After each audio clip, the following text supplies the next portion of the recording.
Imagine being born into the Warring States period, a time where constant battle and the loss of siblings and clansmen are your daily reality. Amidst this chaos, you unknowingly forge a bond of friendship with a boy, dreaming together of a peaceful world. But then you discover that he belongs to the very clan responsible for your suffering. Would you keep that bond, cherishing the fragile hope it represents? Or would you sever it, making him pay for the pain inflicted upon you and your kin? I faced this very dilemma. I chose to tear that bond of friendship, sacrificing it for the greater vision of peace. It was a painful choice, but I did what I believed was necessary to protect my clan and ensure a future free from the shackles of endless conflict. Come, let me put you under my genjutsu and have you relive the harsh reality of my existence. I was born during the Warring States period, and I was the eldest of Tajima Uchiha's 5 children. My siblings and I grew up on the battlefield, constantly waging war with the Senju. 3 of my siblings died young, leaving me with only my younger brother Izuna. Izuna and I became very close through our shared loss and constantly competed with each other to get stronger. This, combined with my naturally strong chakra, enabled me to defeat adult Senju in battle and develop a reputation as a genius. During my infrequent downtime, I met a boy my own age named Hashirama. The 2 of us quickly developed a friendly rivalry, be it skipping stones or urinating in rivers. Like me, Hashirama was also a shinobi who had lost his brothers on the battlefield. Together we imagined a world where children like ourselves wouldn't need to fight. As a precaution, Hashirama and I did not divulge our family names, but nevertheless discovered each other's identities. I was an Uchiha. Hashirama was a Senju. It was our duty to kill each other, even if we were friends. Needing to choose between my family and my dreams of peace, I chose to end my friendship with Hashirama so I would have no reservations over killing him in the future, a resolve strong enough to awaken my Sharingan. Over the following years, Hashirama and I continued to meet in combat. I could never defeat Hashirama even after acquiring a Mangekyo Sharingan, and Hashirama could never bring himself to kill someone he still considered a friend, resulting in a constant stalemate between the 2 of us that lasted decades. In time, both Hashirama and I became leaders of our respective clans, a position Hashirama tried to use to broker peace between us. Although some Uchiha found the offer increasingly tempting, I refused due to Izuna's death at the hands of Hashirama's own brother, Tobirama Senju. Despite this, some Uchiha defected over to the Senju clan out of self-preservation. I then used Izuna's eyes in order to gain eternal Mangekyo Sharingan and restore my deteriorating vision. With this new power, I waged one final assault against the Senju and was summarily defeated. Rather than kill me to bring the era of war to an end, Hashirama offered to kill himself if it would stop the fighting. I was moved by Hashirama's gesture and finally assented to peace. The Senju, the Uchiha, and all their affiliated clans came together to found a village of peace, where children would never need to die in battle. Hashirama and I rekindling our childhood friendship, and I called that village Konoha, seeing it through leaves. But my idea of peace differed from Hashirama's, where Hashirama wanted to cooperate with other newly formed villages, while I desired control to ensure that peace was never lost. As Hashirama was elected as the Hokage, I became concerned for the Uchiha clan's future, fearing that it would only be the first step in the Senju's dominance. I discovered a stone tablet that had been in our possession for generations and learned of the history of shinobi, including the endless cycle of failed peace and the destiny of battle between the Uchiha and the Senju. However, I also discovered a means of unity for the world, which made me believe that Konoha was a failed experiment. I tried to convince my clan and even Hashirama of this, but no one listened to me. As a result, I chose to abandon the village, attacking it on multiple occasions. Later I returned with the nine-tailed demon fox under my control to challenge Hashirama, and our battle formed the Valley of the End. In the end, Hashirama killed me. My death was kept a secret, but I had planned ahead and scheduled an Izanagi to activate after my death, bringing me back to life in exchange for my right eye's vision. Black Zetsu located my corpse and hid itself inside my body, allowing it to deceive me later into thinking that I created it. I left a copy in place of my real body and went into hiding with a special trophy from my fight with Hashirama, a mouthful of his flesh that I transplanted into my wounds. Decades later, the cells had an effect, awakening the Rinnegan, which allowed me to summon the demonic statue of the Outer Path, used to cultivate a mindless living clone of Hashirama that I believed I used to produce a white Zetsu army. Over the years, I perfected my plans for peace, which I called the Eye of the Moon plan. As my years waned, I transplanted my Rinnegan into a young Nagata without his knowledge, intending him to someday use the eyes to restore me to life. For this to happen, I needed an agent to act on my behalf and guide Nagata towards this ultimate goal. I waited, connected to the demonic statue to keep me alive until someone could be found. During the Third Shinobi World War, I found a badly injured Obito Uchiha, whom I began to work on corrupting. I left behind Black Zetsu to provide additional guidance to Obito in pursuit of this goal. Acting under my name, Tobi Obito moves into the final stages of the Eye of the Moon plan by initiating the Fourth Shinobi World War.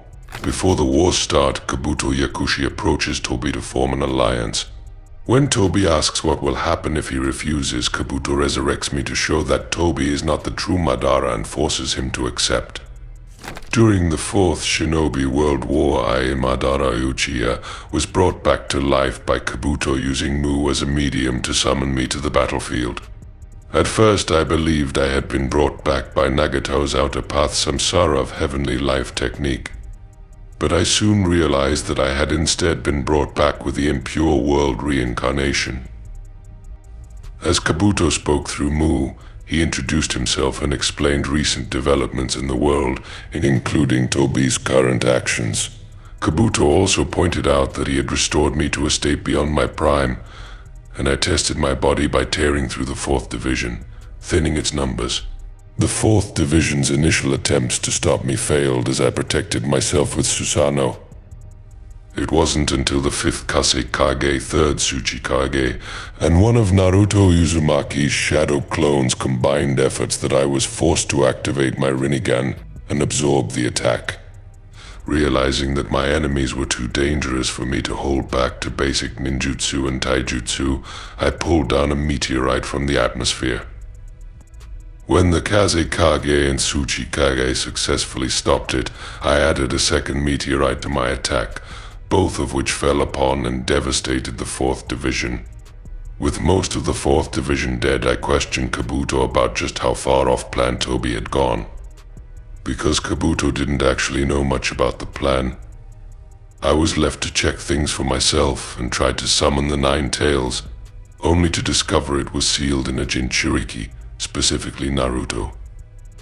Despite knowing the current Naruto was a clone, I decided to delay my plans to test out my new powers. Namely, the wood-released nativity of trees which Naruto's clone barely countered.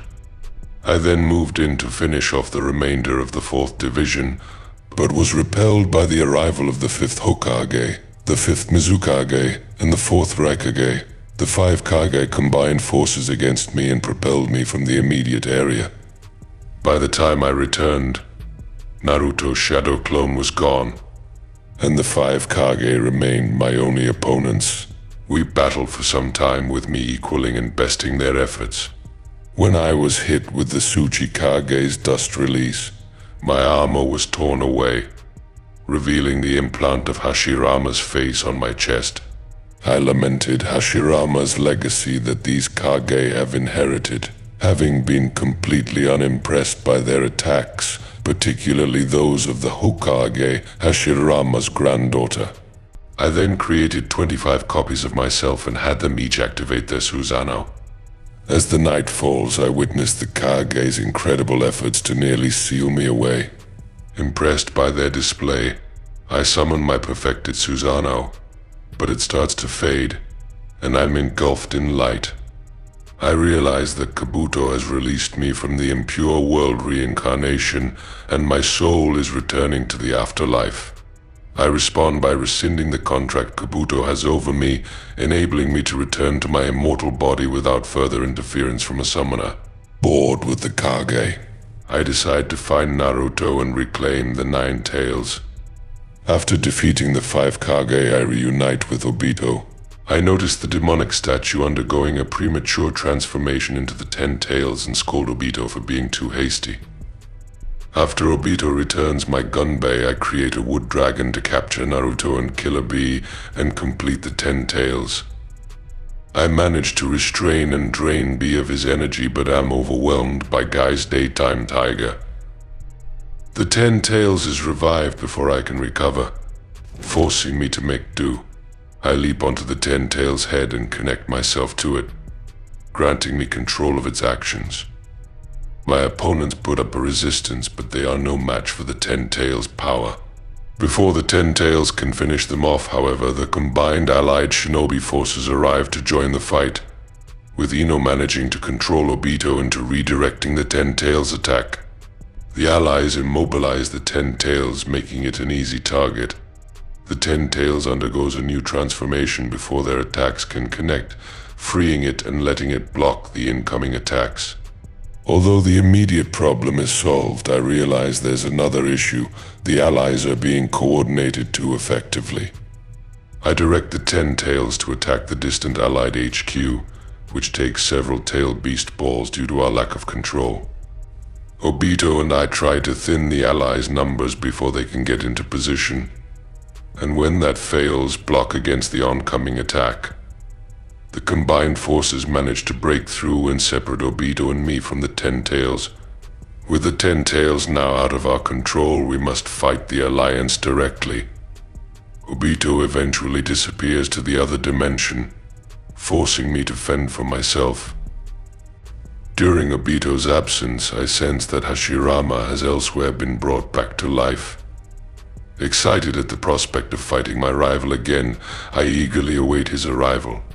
When he arrives, Hashirama sends only a wood clone to face me, being too busy restraining the 10 tails. I decide to sit out the fight until the real Hashirama is ready.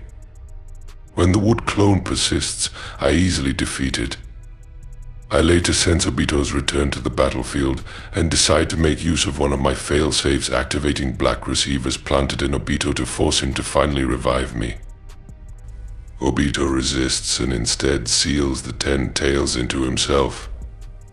Though I'm frustrated by this setback, Hashirama is no longer preoccupied, so I force him into a fight for 2 reasons: my simple desire to fight my rival once again, and I also plan to oppose Obito and take his place as the caster of the infinite Tsukuyomi. To accomplish the latter, however, I need Senjutsu chakra, which Hashirama has. As our battle rages, Hashirama tries to convince me to postpone, but I repeatedly refuse. With Obito no longer the 10 tails Jinchuriki, I put another fail-safe into effect, Black Zetsu. Having been in contact with it since my initial reincarnation, I ordered Black Zetsu to take control of Obito's body and use the outer path Samsara of Heavenly Life technique. Restored to life, I was able to regain my past strength and broke free of my restraints. Having died with my real eyes intact and removed from my body, my reincarnated eyes crumbled to nothing. Sasuke attempted to burn me with Amaterasu while Naruto reminded him that I could absorb ninjutsu. I, however, had to discard my armor that was burned by the flames. To compensate for my blindness, I immobilized Hashirama with black receivers and absorbed his Senjutsu chakra, enhancing my sensory skills enough to perceive my enemies and their attacks without the need of sight. I was once again attacked by Sasuke, but instructed him to stay out of my way since I did not want to kill my own clansmen. I went after the free-tailed beasts so that I could revive the 10 tails once more. I attempted to take on all 9 at once, failing and losing my right arm in the process. While I regrouped, a white Zetsu clone brought me one of my Rinnegan that Obito kept in storage. I took this and one of the Zetsu's arms, allowing me to start round 2. I summoned the demonic statue from Obito's body and used Limbo Border Jail to repel the 9 beasts. Before they could recover, I sealed all of them into the demonic statue, including those sealed in Naruto and B. While the statue underwent its transformation into the 10 tails again, I asked the Zetsu clone how Black Zetsu was faring with taking my remaining Rinnegan back from Obito. Tobirama Senju, having been reincarnated alongside Hashirama, attacked me immediately afterward but was restrained after failing to deal any damage. Sasuke also attacked me but was immobilized in midair. Having already warned Sasuke once, I turned Sasuke's own sword against him and stabbed him in the chest. With nobody left to oppose me, I sealed the 10 tails into myself once its resurrection was complete. Pleased with myself, I set off to regain my other Rinnegan. Along the way, I spat out the Beni Sago and Kohaku no Johei, which Obito had used as part of his premature revival method. When I arrived at Black Zetsu's location, I discovered that Obito had regained control of his body. I tried to reason with Obito, reminding him of all we had planned and insisting on the impending effectiveness of the Eye of the Moon plan. Rather than be convinced, Obito stabbed me and managed to steal fragments of the 1 Tails and 8 Tails chakra from me before using Kamui to escape with Naruto. As I contemplated my next move, I was suddenly confronted by Might Guy, a master of taijutsu, which was one of the only effective attacks against me in my new form. Guy opened all 8 gates and hit me with the Evening Elephant. I was taken by surprise and tried to defend myself, but other allied shinobi were able to reduce me to a single truth-seeking ball, leaving me wide open. I was thrilled at the prospect of such a challenging fight, and though visibly battered, I was not beaten, forcing Guy to use Night Guy. I was nearly killed by the attack, which obliterated the entire left side of my body. Thanking Guy for giving me such an entertaining battle and acknowledging him as a worthy opponent, I decided to show him the ultimate respect by killing him instead of letting him succumb to his injuries. However, the truth-seeking ball that I launched at Guy was kicked back at me by a revived Naruto, whom I noted had somehow gained power similar to my own. Naruto sent me crashing through the recreation of the 10 tails in its giant tree form, a remnant of Obito's earlier battle. A voice spoke to me, telling me to absorb it. I did so and became stronger, but was met with a new problem. Sasuke, also healed from his injuries, had joined forces with Naruto and was also in possession of new abilities. Despite my efforts, I could do nothing against them. Knowing I needed my other Rinnegan if I was to end the fight, I stole Kakashi Hatakai's Mangekyo Sharingan and used it to go after Obito. I stopped Sakura Haruno from destroying the Rinnegan, to which Obito responded by sending her back to the real world before I could kill her. However, Obito himself was too weak to fight back. To give Obito some final words, I first congratulated him for removing the forbidden individual curse tag I had placed on him. I also revealed my role in the death of Rin Nohara, in doing so admitting that I had been manipulating Obito from the start. With that, I took back my Rinnegan, returning to Obito his left Mangekyo Sharingan. Black Zetsu used Obito's body to perform Kamui and return us to the real world. Naruto and Sasuke moved to attack me as soon as I appeared, so I delayed them with multiple Chibaku Tensei. I gained proximity to the moon, awakening the Rinne Sharingan in the process, and succeeded in casting the infinite Tsukuyomi. The entire world was trapped in a dream, and then wrapped into my god nativity of a world of trees. Sasuke was able to save Naruto, Kakashi, and Sakura from the infinite to Tsukuyomi.